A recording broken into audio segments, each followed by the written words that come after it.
Goal, nation's leading institute.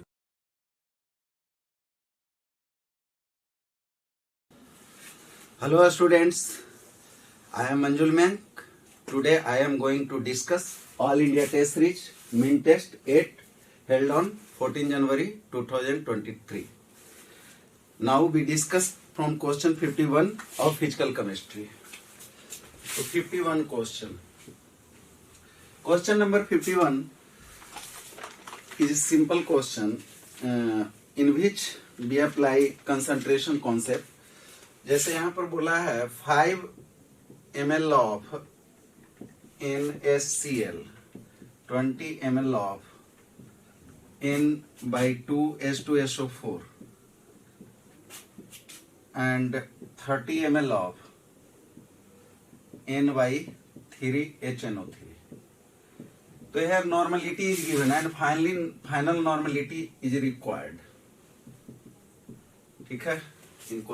In this question, N equivalent is, what is the N equivalent?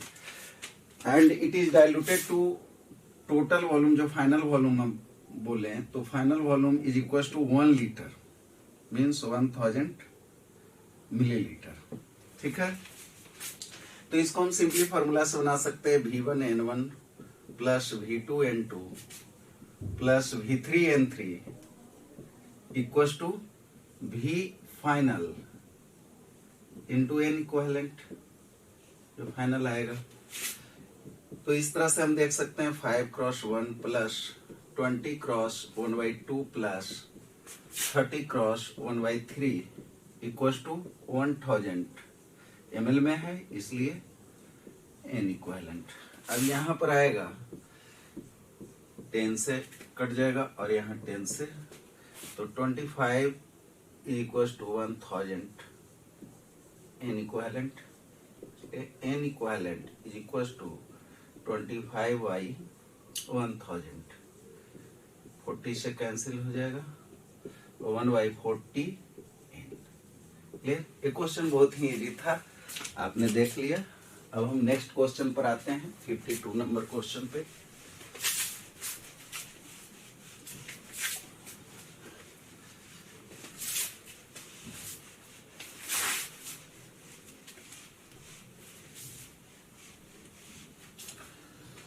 इसका first का 51 का choice था code number, और फिर 52 number question में अगर हम देखें तो इसमें हेनरी लॉ पर बेस्ड है. हेनरी लॉ आप जानते होंगे कि Pg equals to KH into XG. तो Pg is equals to KH into XG, जहां पर KH क्या होता है, Henry constant, and XG solidity in term of mole fraction. लेकिन क्वेश्चन में कुछ अलग सा दिया है. क्वेश्चन में क्या कहा, अगर आप यूनिट पर ध्यान दीजिए तो मोल पर लीटर पर एटमॉस्फेयर, दैट मींस KH यहां पर जिस तरह से हम सोच रहे हैं इस फॉर्मूला के अनुसार वैसे नहीं दिया है. ये दिया है इस तरह से. अगर हम Pg को ही इक्वेट करें तो Pg बराबर के हम एक अनदर कांस्टेंट मान लेते हैं इनटू XG के जगह मोलारिटी का यूज किया है, मोलारिटी का यूज किया.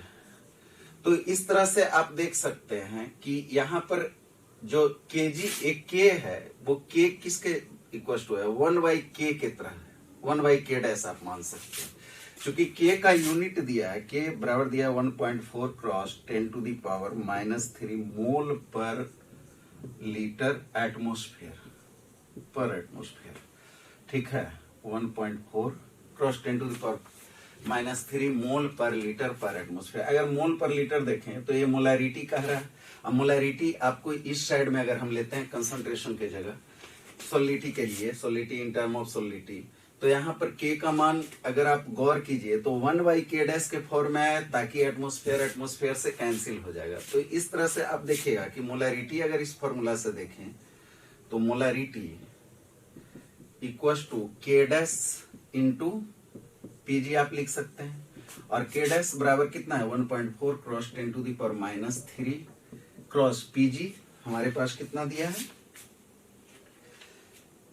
Pg 0.5 दिया है, तो इतना मोल पर लीटर आ जाएगा. मीन्स 0.7 क्रॉस 10⁻³ मोल पर लीटर. अब हमें कह रहा है कि कितना पार्शियल प्रेशर दे रखा है 0.5, तो हम यूज कर लिया how much oxygen is dissolve in 100 ml। तो मोलैरिटी अगर हमें मालूम है, ये क्या हो गया, मोलैरिटी बेसिकली मोलैरिटी हमें कैलकुलेट हो गया। अब इसमें अगर हमें वेट निकालने का है कि हाउ मच, मतलब W बराबर वाट हम देख रहे हैं, तो मोलैरिटी बराबर हम जानते हैं W क्रॉस 1000 अपॉन वॉल्यूम इन ml अगर लेते हैं इंटू MS।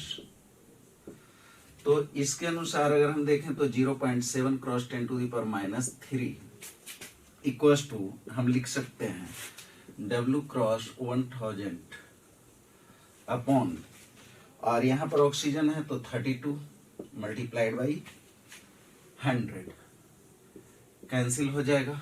तो यहां पर आएगा W बराबर 32 मल्टीप्लाइड बाई 0.7 क्रॉस 10⁻³ अपॉन 10, तो 10⁻⁴ हो जाएगा। ऐसे यहां पर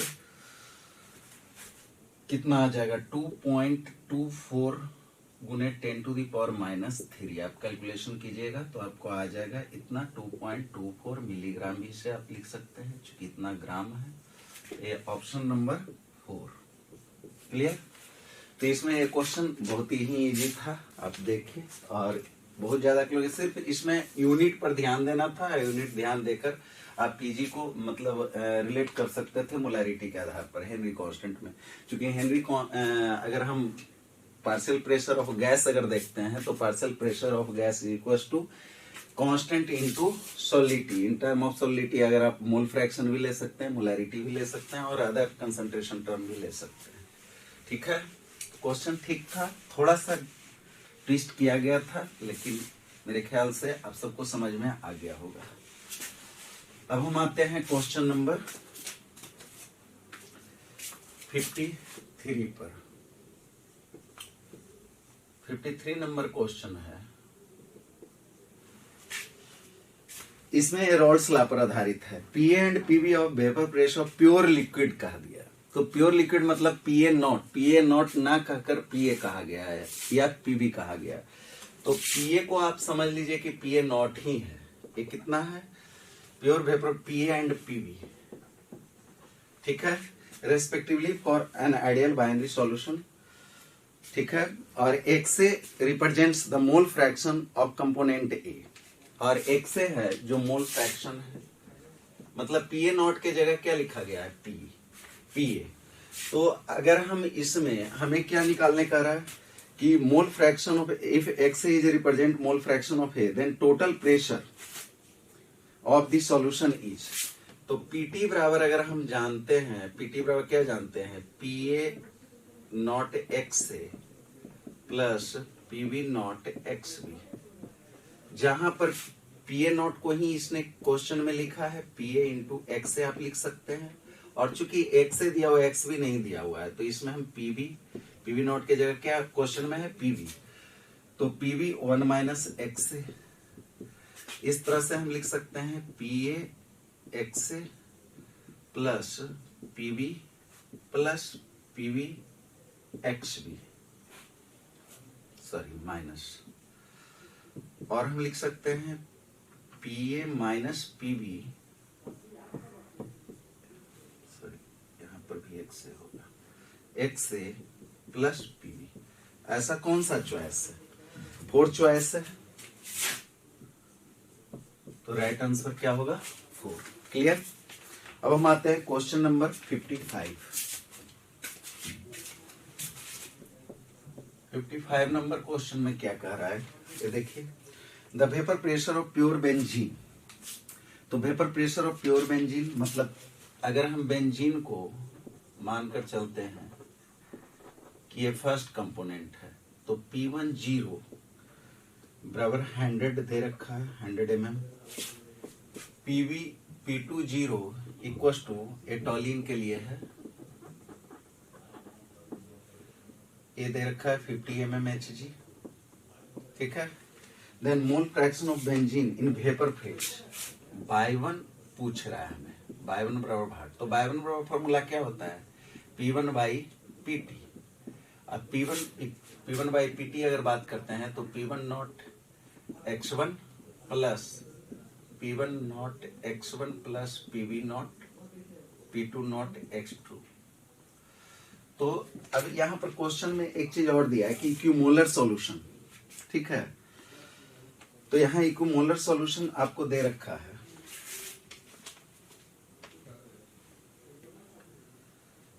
तो यहां पर इक्विमोलर सॉल्यूशन, तो अगर इक्विमोलर है तो P1 नॉट 100 इंटू 0.5 आप ले सकते हैं, मतलब इक्विमोलर मतलब x1 plus equal to x2 equal to 0.5 आप लिख सकते हैं, दोनों का मूल बराबर होगा।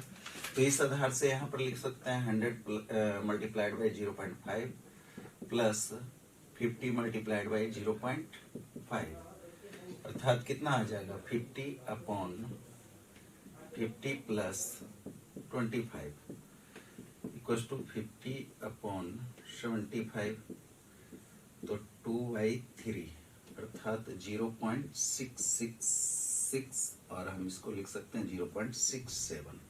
तो हमारा option number 1 is correct. Clear? तो क्वेश्चन ठीक था, बहुत ज्यादा टफ नहीं था, और इसके बाद तो बहुत ही इजी क्वेश्चन है। आई थिंक सबसे बन गया होगा, अब सबसे जरूर बना होगा ये क्वेश्चन। नेक्स्ट क्वेश्चन जो है, और यहाँ तक थोड़ा सा क्वेश्चन में था कि सोच सकते थे, इसके बाद क्वेश्चन में उतना बहुत ज्यादा टफनेस नहीं है। 55 को अगर ध्यान में रखें तो 55 नंबर क्वेश्चन में कहा रहा है कि maximum boiling point azeotrope. Maximum boiling point, maximum boiling point तो आप जानते हैं,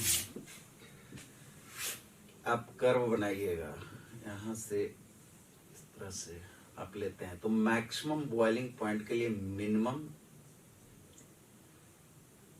मतलब यहां से अगर 1 एटमॉस्फेरिक प्रेशर के लिए देखें तो निगेटिव डेविएशन होना चाहिए। क्या होना चाहिए? निगेटिव डेविएशन होना चाहिए। तो इस पॉइंट को अगर आप मानकर चलिए ये इतना आएगा, तो ये मैक्सिमम बॉइलिंग पॉइंट आएगा मिनिमम डेविएशन के तहत। तो मैक्सिमम बॉइलिंग पॉइंट एजियोट्रॉप, तो यहां पर देखिए कि मैक्सिमम बॉइलिंग पॉइंट एजियोट्रॉप में अगर मान लिया जाए कि ए प्लस बीबी अगर ये दो इंटरेक्ट करता है तो फाइनली क्या बनता है? ए भी इंटरेक्शन बनाएगा 2 मॉलिक्यूल का। अगर ए इंटरेक्शन और ए दोनों का इंटरेक्शन किस लेवल का है, उसके आधार पर हम जज करते हैं कि मैक्सिमम बॉइलिंग पॉइंट एजियोट्रॉप होगा या मिनिमम बॉइलिंग पॉइंट एजियोट्रॉप होगा। और वो आप देख सकते हैं कि इसमें ऑप्शन देखिए कि HNO3 और H2 और C2H5OH एंड H2O। फिर नीचे वाला तो आइडियल है, थर्ड C6H6 और C6H5CS3, ये क्या है? आइडियल सॉल्यूशन के तरह काम करेगा। तो यहाँ पर देखिए कि हाइड्रोजन बॉन्डिंग अगर C2H5OH और H2O की बात करते हैं तो स्ट्रॉन्ग रहेगा। तो यहाँ पर आप देखिएगा कि इस कंडीशन में आपको क्या हो जाएगा कि मैक्सिमम बॉइलिंग पॉइंट एजियोट्रॉप लाने के लिए आपका ऑप्शन नंबर 1 ज्यादा सुटेबल है। क्योंकि इंटरेक्शन देखिएगा तो इंटरेक्शन, इन दोनों का इंटरेक्शन ज्यादा हो जाएगा विथ रेस्पेक्ट टू इसके, ठीक है। तो उसके आधार पर आपका ऑप्शन नंबर 1 करेक्ट है। ऑप्शन नंबर 1 करेक्ट है, HNO3 प्लस H2O। और ऐसे भी ये NCERT से डायरेक्ट क्वेश्चन है, ठीक है, तो आपसे बन जाएगा। अब है नेक्स्ट 56 नंबर।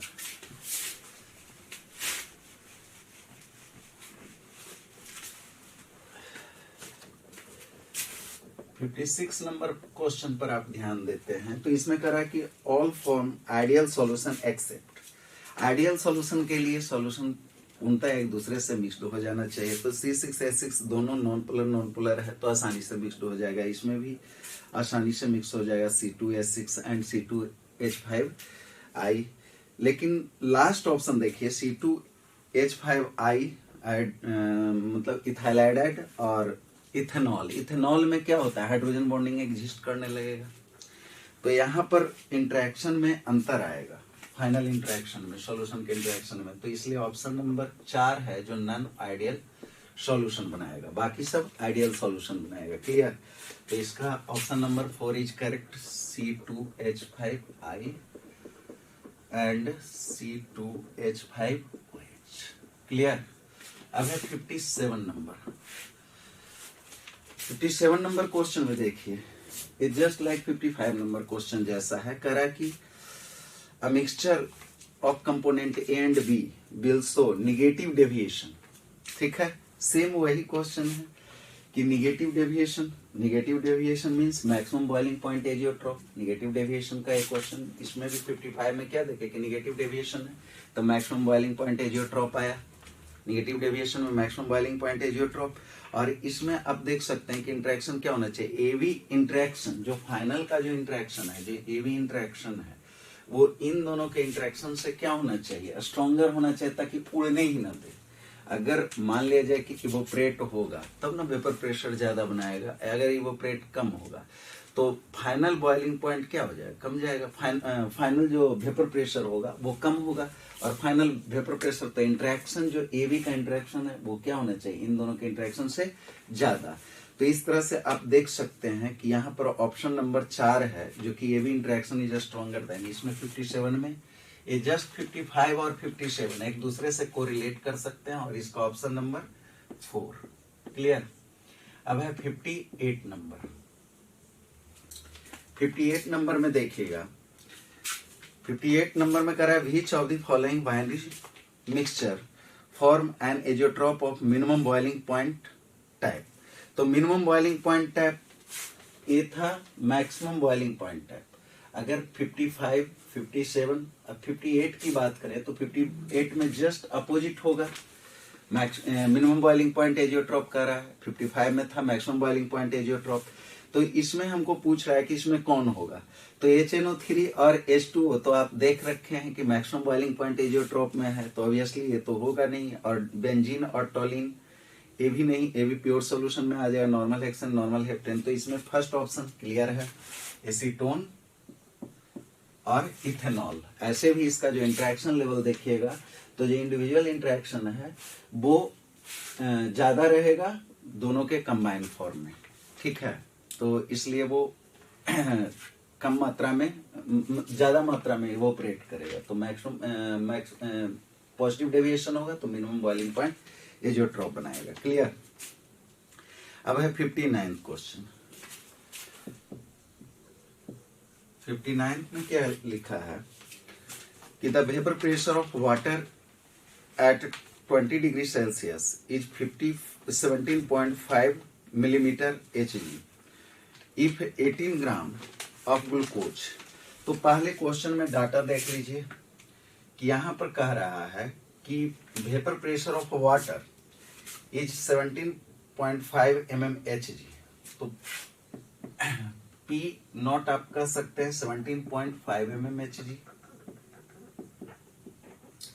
यहां पर स्मॉल w बराबर 18 ग्राम ग्लूकोज लिया गया है, ठीक है।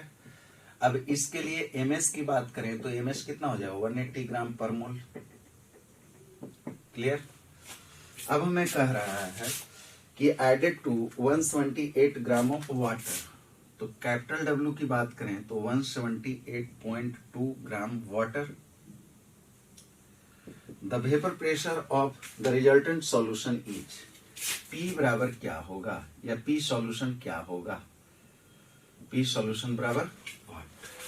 तो आप relative lowering of vapour pressure से क्या जानते हैं, P naught minus P upon P, P naught बराबर relative lowering of vapour pressure बराबर सॉल्यूट का मोल फ्रैक्शन। तो N1, अगर सॉल्यूट को हम N1 के तरह से ट्रीट करें तो N1 by N1 plus N2 हम ले सकते हैं। अब N1 N2 को हमें यहाँ पर निकालना होगा, हम क्वेश्चन में देखते हैं आगे स्टेप में।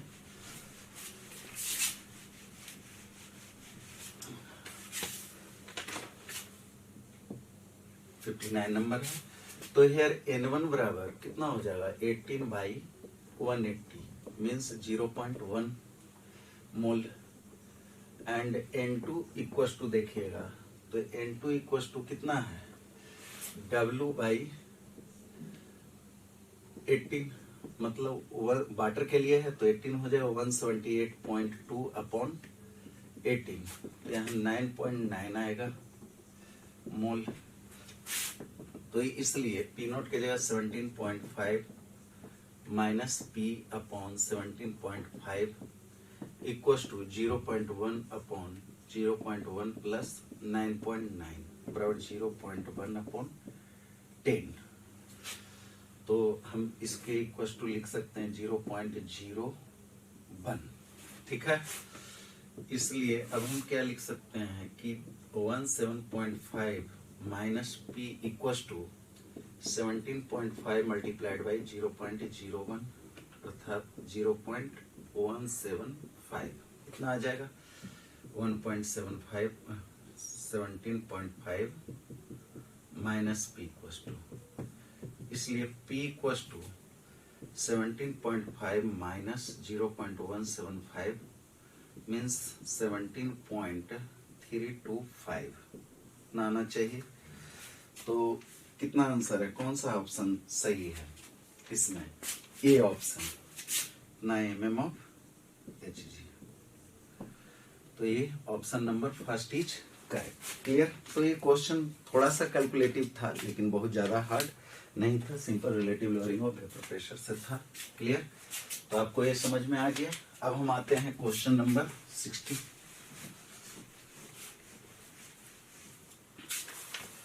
क्वेश्चन नंबर 60 क्या कह रहा है कि the rise in boiling point of the solution, the rise in the boiling point of the solution containing 1.8 gram of glucose in 100 gram of solvent is 0.1 degree Celsius, the molar elevation constant. तो इसमें 60 number में देखिएगा molar elevation constant, the elevation in boiling point TB बराबर केबी into M होता है। अब यहाँ पर केबी बराबर वाट पूछ रहा है, ठीक है। और यहाँ पर एक चीज और दिया है कि 1 पॉइंट ग्लूकोज, तो मोलर यहाँ पर बेट, अगर हम मोलारिटी की बात करें तो मोलालिटी की बात करें तो molality W multiplied by 1000 by MS into capital W। तो इसके अनुसार अगर देखिएगा ये क्वेश्चन में कह रहा है कि 1.8 ग्राम लिया गया ग्लूकोज लिया गया है, तो ग्लूकोज का मोलर मास 180 मल्टीप्लाइड बाई 100। तो इसके अनुसार कट जाएगा और यहाँ पर 1 शून्य से 1 शून्य 0.1 आएगा, 0.1। अब डेल्टा टीवी का मान दे रखा है क्वेश्चन में कि the rise in boiling point, the rise in boiling point 0.1 degree Celsius already बोल रखा है कितना के क्वेश्चन, तो इसलिए और केवी बराबर भाट है, तो यहाँ पर हम लिख सकते हैं इस इक्वेशन से 0.1 equal to KV into 0.1 molality के जगह, इसलिए केवी इक्वल टू 1। ठीक है, तो KV equal to 1 option number 3, 1 kelvin पर मोलर। तो ये option number 3 is right option. Next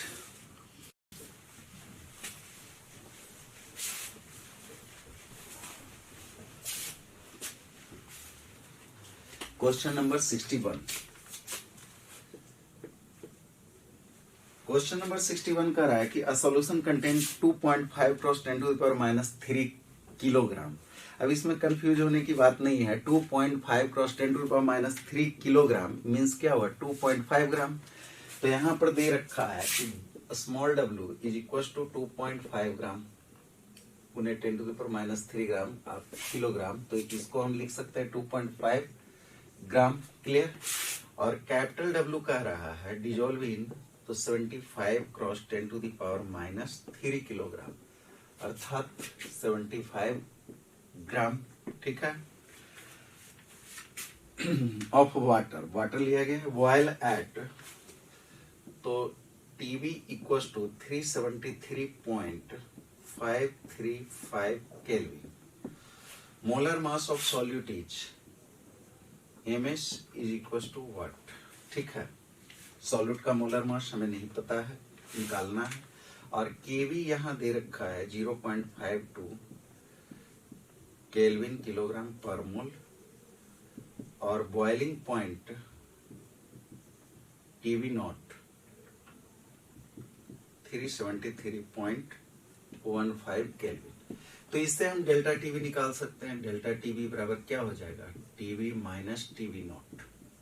ठीक है, एलिवेशन इन बॉइलिंग पॉइंट मतलब फाइनल टेम्परेचर सॉल्यूशन का बॉइलिंग पॉइंट क्या हो जाएगा, बढ़ जाएगा। तो इसमें आ जाएगा 373.535 माइनस कितना हो जाएगा 373.15, तो सब मिलाकर आ जाएगा 0 पॉइंट, तो यहाँ पर 5 और यहाँ 8 5, फिर आ जाएगा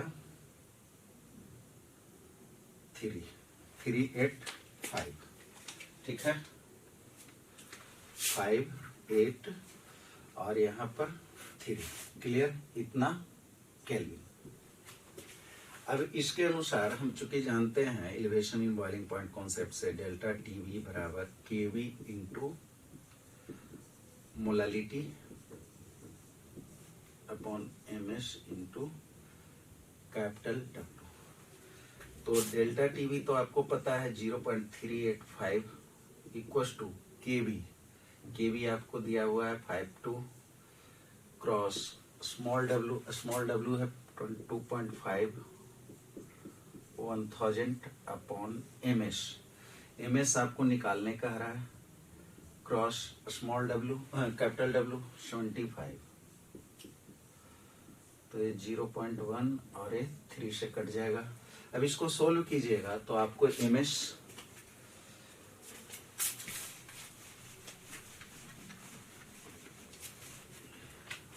इसको सोल्व करके देखिए तो एमएस बराबर आपके पास कितना आ जाएगा 0.385 cross 3 upon 0.52 cross 0.1 cross 1000 upon 0.385 cross 3, इतना आएगा। सुना तो यहाँ से खत्म हो गया, इसको सोल्व करके देखिए 17 कॉमन 17 0.17 के करीब आएगा और यहाँ 3, तो 3 3 जा 9, तो 3 कॉमन 45 अराउंड, इसमें कौन सा ऑप्शन, हाँ ऑप्शन नंबर सेकंड आने का गुंजाइश है, चूंकि इससे भी कट जाएगा तो ये करीब करीब 3 से कम आएगा, लेकिन यहाँ पर 50 70 अगर मान लीजिए 3 से भी अगर हम मान के चलते हैं तो 50 के राउंड में आएगा, तो 50 के राउंड में 45 ही है, तो अगर पूरा कैलकुलेशन कर कर देखिएगा 45 आएगा। तो ये आंसर कौन सा है, सेकंड नंबर, क्लियर। तो इस तरह से क्वेश्चन देखना बहुत ज्यादा टफ नहीं है, ठीक है, और मजे से अटेम्प्ट लेने की कोशिश किए होंगे ही आप सब। 62 नंबर देखिए, नेक्स्ट क्वेश्चन 62 नंबर में कह रहा है कि elevation in boiling point for 1.5 molal, मतलब मोलालिटी दे रखा है 1.5, ठीक है, और solution of glucose is 4 kelvin. तो यहां पर है elevation in boiling point of इतना मोलाली इज एलिवेशन, तो डेल्टा टीवी आपको कह दिया है 4 केल्विन, ठीक है, and depression in freezing point delta TB कह रखा है 4 केल्विन, फिर इसमें भी कह रखा है, और मोलालिटी एम डैश आप मान लीजिए ये कितना है 4.5 मोलल, ठीक है। तो हमें कह रहा है कि the ratio of molal elevation constant to the molal depression constant KV by KF निकालने का, ये तो बहुत आसान क्वेश्चन है।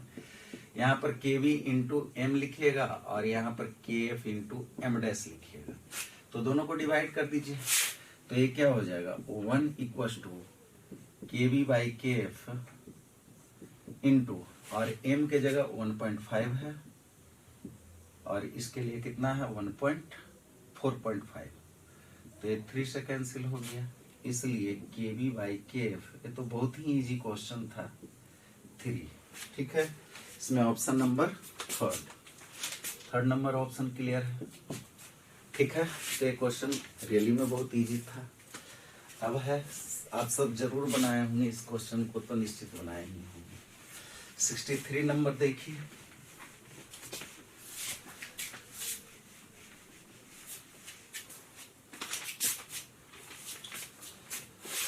नंबर क्वेश्चन की अगर बात करें तो 63 नंबर में क्या कह रहा है कि इन 0.2 मोलल एक्वस सॉल्यूशन, मोलालिटी दे रखा है ऑफ वीक एसिड HX, तो मोलालिटी बराबर है 0.2 मोलल, क्लियर। और इसका वीक एसिड का HX है, ठीक है। Degree of dissociation means alpha दे रखा है 0.3, ठीक है। KF दे रखा है, KF बराबर दे रखा है 1.85। Freezing point of the solution is TF equal to what. अभी वाटर में सॉल्यूशन बना रहा है तो TF नॉट कितना है 273 आप मानकर चलिएगा, या 0 डिग्री सेल्सियस। अगर हम इसको 0 डिग्री सेल्सियस में लेकर चलें तो 0 डिग्री सेल्सियस आप ले सकते हैं। तो हमको TF निकालने कह रहा है, तो TF के लिए डेल्टा TF निकाल लें, तो डेल्टा TF बराबर क्या होता है KF इंटू M। लेकिन यहाँ पर HX है, तो HX तो सिंपली रह नहीं सकता है। HX के लिए आपको क्या होगा कि HX है ये डिसोसिएट करेगा, क्योंकि डिग्री ऑफ डिसोसिएशन भी दे रखा है, तो HX डिसोसिएट करके H plus plus X minus आप बना सकते हैं, ठीक है। तो अगर इनिशियल मोल 1 तो ये 0 0 इनिशियली अगर देखें तो इनिशियल कंसंट्रेशन। अब है इक्विलिब्रियम पर देखें तो 1 माइनस अल्फा अल्फा अल्फा, तो NI अगर हम इनिशियल मोल कंसंट्रेशन की जगह हम मोल ही कंसीडर करके चलते हैं, तो NI बराबर क्या हो जाएगा 1 प्लस 0 प्लस 0 बराबर 1, और NF equal to 1 minus alpha plus alpha बराबर 1 plus alpha. Alpha equal to दे रखा है 0.3 मतलब 1.3, इसलिए quantum factor I equal to NF upon NI हम जानते हैं, तो 1.3 अपॉन 1 बराबर 1.3। अब हम फॉर्मूला लगा सकते हैं, क्योंकि डिसोसिएशन हो रहा है तो इसमें हम फॉर्मूला क्या लगाएंगे, डेल्टा TF बराबर I into KF into M। सिर्फ KF इंटू M नहीं रहेगा, I इंटू KF, चूंकि डिसोसिएशन भी हो रहा है तो डिसोसिएशन होता है, तो यहाँ पर हम क्या देखते हैं I इंटू KF, वांटो फैक्टर हम ऐड करते हैं, और वांटो फैक्टर ऐड करेंगे तो यहाँ पर कितना हो जाएगा 1.3 क्रॉस KF हमें दे रखा है 1.85 क्रॉस, और मोलैरिटी दे रखा है 0.2, और डेल्टा TF इस तरह से निकल जाएगा, डेल्टा TF इक्वल टू, तो ये कितना आ जाएगा 13 2 26, 0.26 मल्टीप्लाइड बाई 1.85 इक्वल टू, तो इसमें आपका 0.481, इसको आप मल्टीप्लाई करके देखिए कितना आएगा।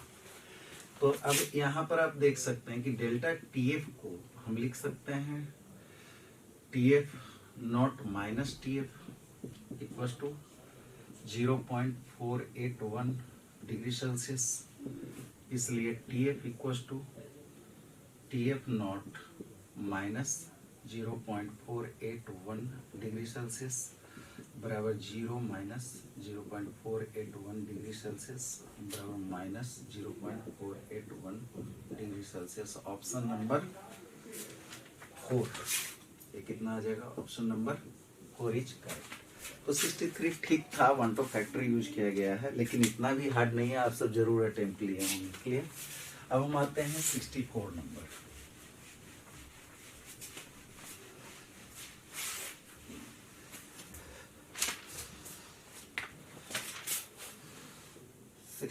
नंबर क्वेश्चन में, हाँ 64 नंबर भी सिमिलर क्वेश्चन है, 63 जैसा ही है।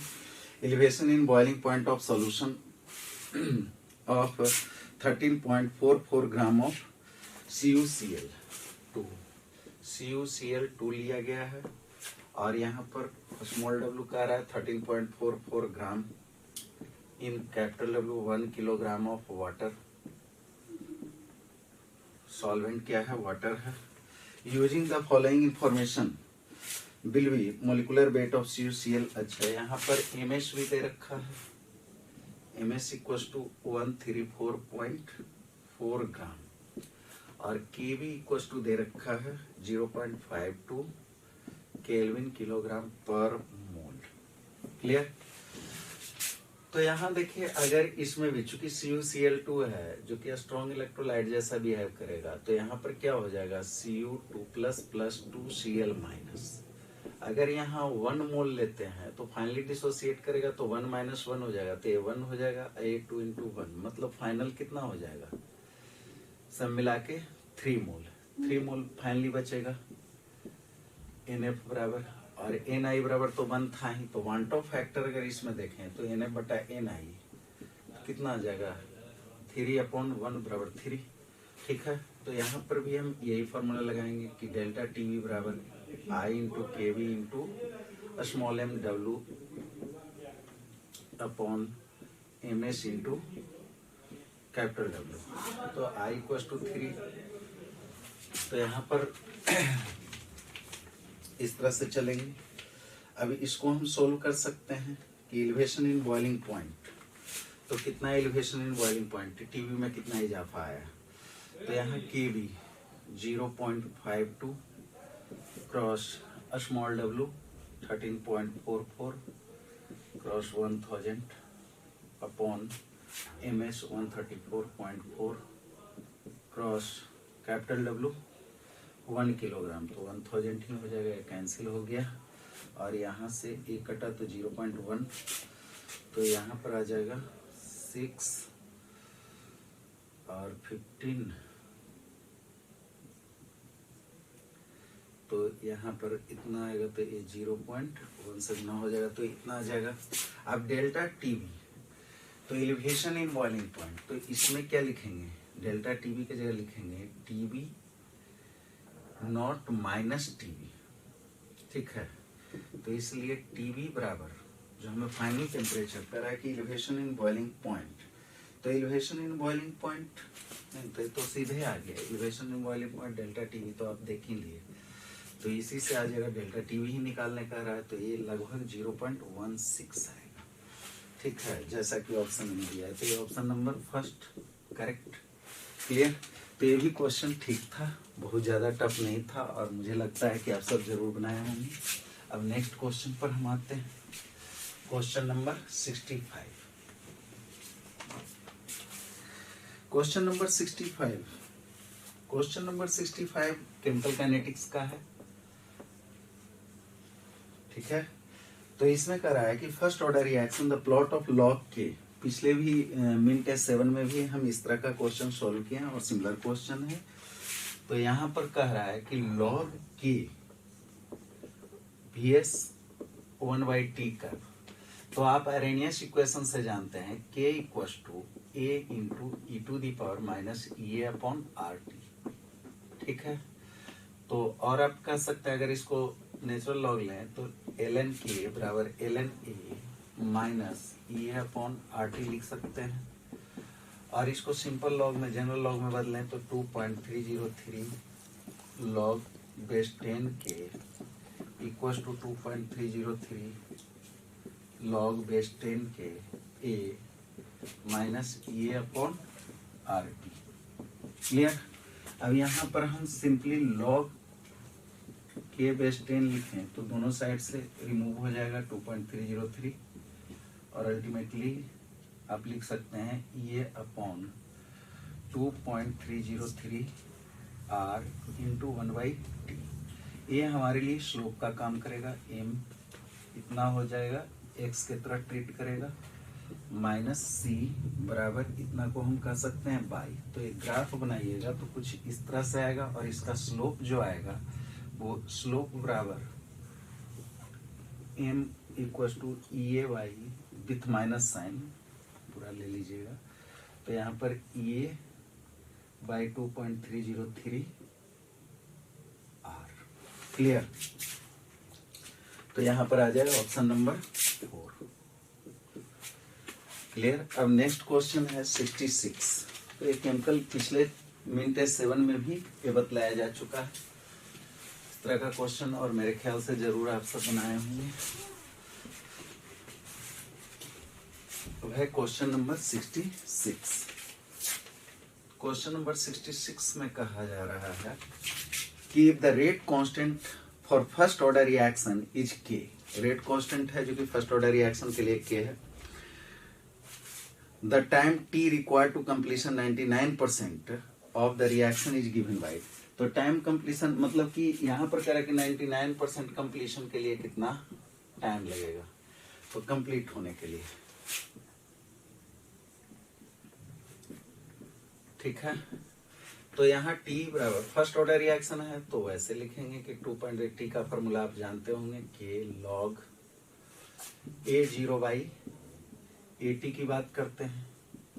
अब यहाँ पर क्या लिखेंगे 2.303 अपॉन के, यहाँ पर के का मान दिया है नहीं, के डायरेक्ट आपको क्वेश्चन में ही दे दिया है कि रेट कांस्टेंट क्या है, के है, तो के को हम इसमें के ही रहने देते हैं लॉग, और A0 को A0 ही रहने देते हैं। यहाँ पर आ जाते हैं AT बराबर क्या हो जाएगा, A0 माइनस 99/100 A0 आप लिखिएगा, तो यहाँ पर कितना आ जाएगा 2.303 अपॉन के लॉग A0 अपॉन 1/100 A0 बचेगा,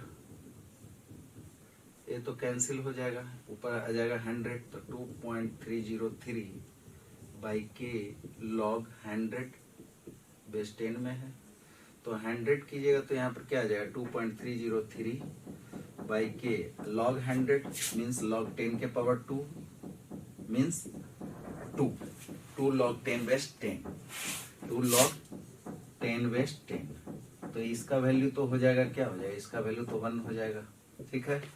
तो हमारे पास कितना मिलेगा 6.606 अपॉन के। ये कौन सा ऑप्शन है, ऑप्शन 6 नहीं है, यहाँ पर 4 ना होगा, 4.606, तो यहाँ पर ऑप्शन नंबर 3 आएगा।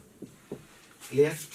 तो इस तरह से सेक्शन ए हमने देख लिया, और सेक्शन ए में बहुत ज्यादा क्वेश्चन टफ नहीं था, कैलकुलेटिव था मानते हैं, लेकिन आप सब जरूर बनाए होंगे, बना ही होगा। कुछ क्वेश्चन को छोड़ दिया जाए तो इसमें 60-70% क्वेश्चन इजी ही था। अब हम आते हैं section B.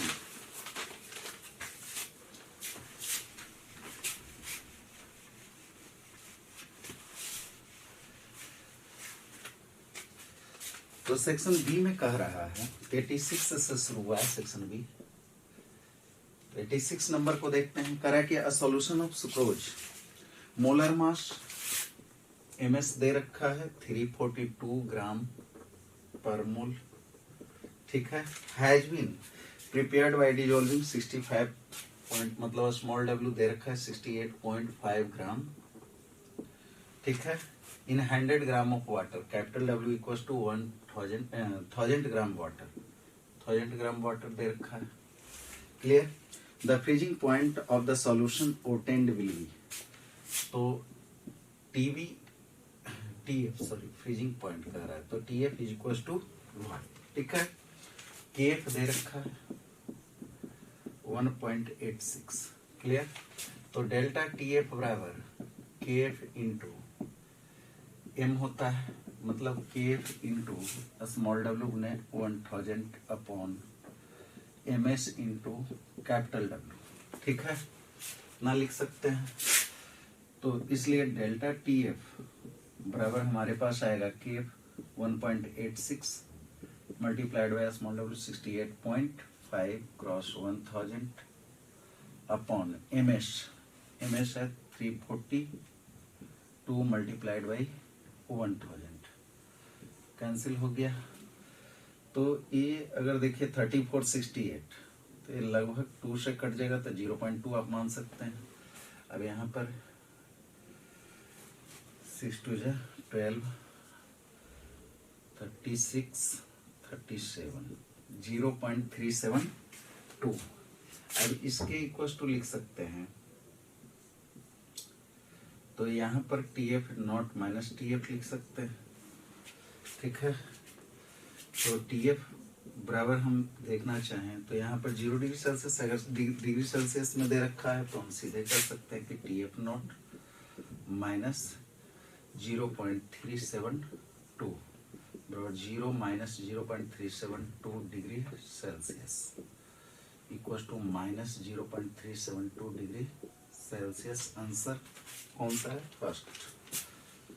First option is correct. Clear. तो ये भी बहुत ज्यादा टफ क्वेश्चन नहीं था, लेकिन अच्छा क्वेश्चन था। और ये इस तरह का पीछे हम एक करवाए भी हैं सेक्शन ए में। ठीक है। अब नेक्स्ट क्वेश्चन पर आते हैं 87 नंबर क्वेश्चन कर रहा है कि the osmotic pressure of blood is 7.47 bar. 87 में कह रहा है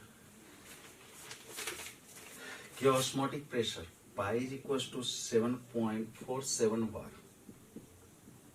ठीक है। एट 300 केल्विन, टी बराबर 300 kelvin. Inject glucose to a patient intravenously. It has isotonic with blood. The concentration of glucose in gram per liter. Gram per liter concentration. what? ठीक है। Molar mass दे रखा है 180 ग्राम पर मोल, और R इक्वल्स टू लेने का रहा है 0.083 लीटर वार पर केल्विन पर मोल। इसमें भी थोड़ा सा ध्यान देने की बात है कि ग्राम पर लीटर में कंसंट्रेशन का है। हम ऐसे जानते हैं कि पाई बराबर nRT अपॉन V। अब चूंकि ग्राम पर लीटर मतलब W बाई ग्राम पर लीटर का मतलब क्या हुआ, ये कहना चाह रहा है W अपॉन V। तो W अपॉन V तो हम इसको लिखेंगे W बाई V RT, और W बाई M होता है मोल MS। इतना हम देखेंगे, हमको A निकालने का है।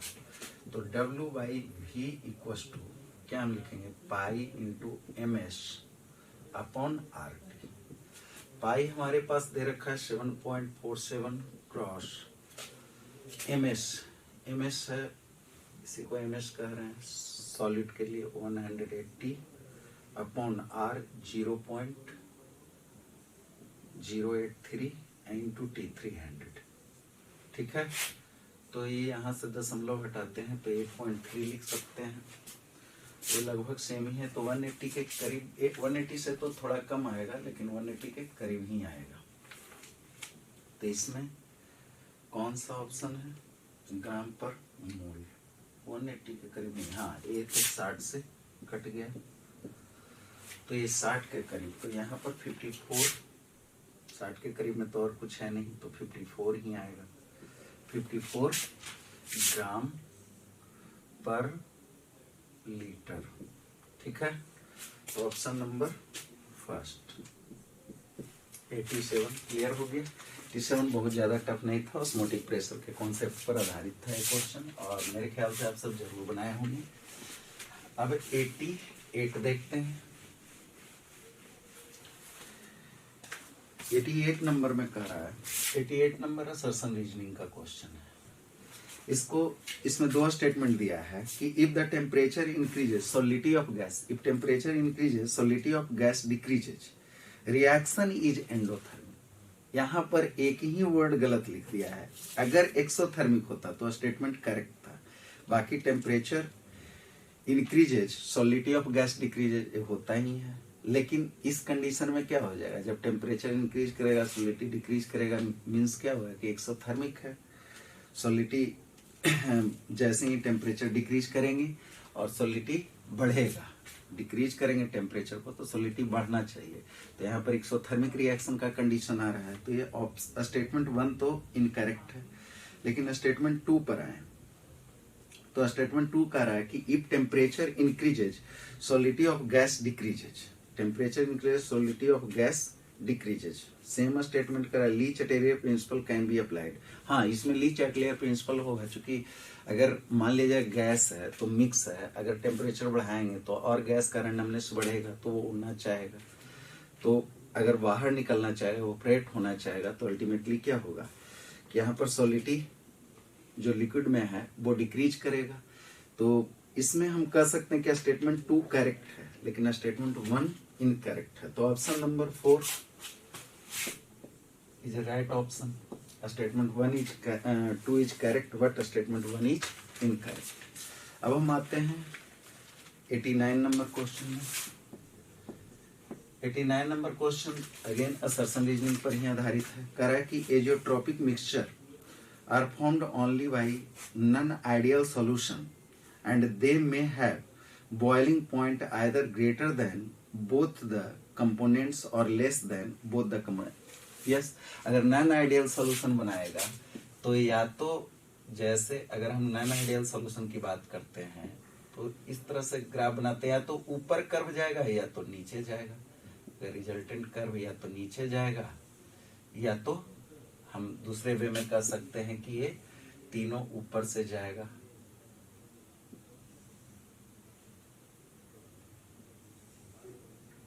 ऐसे हो जाएगा, ठीक है। तो ये दोनों कंडीशन में अगर देखें, ये दोनों क्या है, नॉन आइडियल कंडीशन। ये तो 1 एटमॉस्फेरिक प्रेशर में एजियोट्रॉप बतलाने की कोशिश करने की जरूरत नहीं है। यहाँ पर ये देखिए कि इसमें क्या हो गया कि मैक्सिमम बॉइलिंग पॉइंट एजियोट्रॉप बनाता है, इसमें मिनिमम बॉइलिंग पॉइंट एजियोट्रॉप बनाता है। तो इसमें हम कह सकते हैं कि स्टेटमेंट असर्शन तो करेक्ट है, ठीक है। अब रीजन पर आते हैं। The composition